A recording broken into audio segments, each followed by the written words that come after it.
All right, so there's a little bit of a trick here I want to give you. This is something that I started doing many years ago, and I'm bummed I didn't think of it sooner. It's so great. I don't hand out standard operating procedures or checklists to people for doing their work anymore. So for each task, what I have people do is make their own. If they get trained, they're going to be trained, and then they make notes off of their training and then make their own checklist or operating procedure for how to do that task.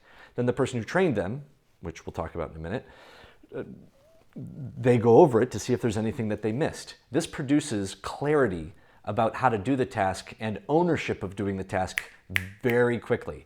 I found that if I hand somebody a checklist or SOP for how to do a task, their ownership of it takes a lot of time as they do it more and more and more. If they write their own SOP, then they're an owner of it overnight. The moment they write the SOP and we add anything that we need to add off of what they wrote, then automatically they're an owner of doing the task and they have their own document to work from that they wrote themselves. So this is a trick to, in their training, have them write their own SOPs for any task that is complicated enough to need one.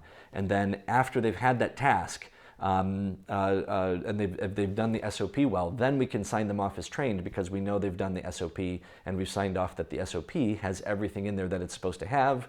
That's a trained human being. They now unquestionably know how to do it because they wrote their own documentation.